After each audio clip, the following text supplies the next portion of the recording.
सर्दियों का मौसम था, कड़ाके की ठंड पड़ रही थी या यूँ कह लीजिए ठंड अपने पूरे स्वभाव पर थी। उमेश जी अपनी कल की थकान भरी यात्रा के बावजूद हर रोज़ की तरह आज भी अपने समय पर जग गए। पूरी बाहों का स्वेटर पहन गले में स्कार्फ डालते हुए उन्होंने अपनी खिड़की से बाहर की ओर झाँका। बाहर कुछ भी साफ-साफ दिखाई नहीं दे रहा था। आज फिज़ा में पूरी तरह से धुंध छाई हुई थी। उमेश जी ने मॉर्निंग वॉक का न जाने का निर्णय लिया क्योंकि उनके लिए यह शहर नया था। रिटायर होने के पश्चात उमेश जी पहली बार शुभम और नंदिनी के पास कोलकाता आए हुए थे। वैसे तो वे शुभम और नंदिनी के पास आना नहीं चाहते थे, लेकिन रिटायर होने के बाद नंदिनी ने जिद ही पकड़ ली कि वे उनके साथ चले। इस बार उनके पास कोई बहाना भी नहीं था। पिछले 2 वर्ष से उमेश जी अपनी धर्मपत्नी सुलोचना की मृत्यु के बाद बनारस में अकेले ही रह रहे थे।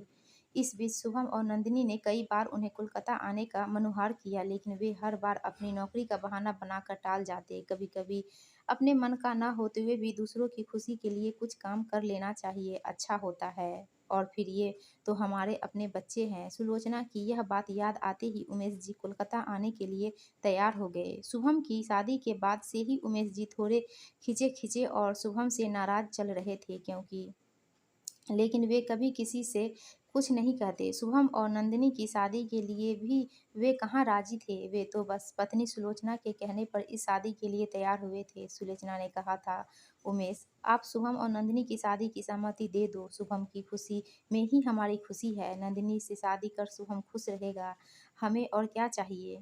प्रति उत्तर में उमेश जी ने अपने स्वर में झुंझलाहट और नाराजगी जताते हुए कहा था, ये तुम कह रही हो सुलोचना, यह जानते हुए कि वे लोग बंगाल के टिपिकल बंगाली है, जिनकी सुबह अंडा मांस मछली से शुरू होती है, और हम जनेऊधारी ब्राह्मण। तब सुलोचना बड़े प्यार से उमेश जी के हाथों को अपने हाथ में लेते हुए और उनके अपने सिर को उनके कंधे पर रखते हुए शांत भाव से बोली, जाति धर्म और जात पात से क्या रखा है, नंदिनी बहुत प्यारी बच्ची है, फिर वो हमारे शुभम की पसंद है। मुझे पूर्ण विश्वास है शुभम और हमारे परिवार का नंदिनी पूरा पूरा ख्याल रखेगी। न चाहते हुए भी उमेश जी ने सुलोचना की खुशी के लिए इस रिश्ते को मंजूरी दे दी थी। उमेश जी की कोलकाता में आज पहली सुबह थी। धुंध की वजह से मॉर्निंग वॉक नहीं जा पाए तो उन्होंने सोचा चलो चल के गैलरी में बैठ अखबार ही पढ़ लिया जाए। गैलरी में जाते ही उमेश जी की आंखों में चमक सी आ गई और होठों पे मुस्कान। गैलरी में ठीक वैसा ही आरामदायक कुर्सी रखी थी जैसा उन्हें अखबार पढ़ते समय पसंद है। उन्होंने जब गैलरी में नज़र दौड़ाई तो उनका मन और प्रफुल्लित हो उठा।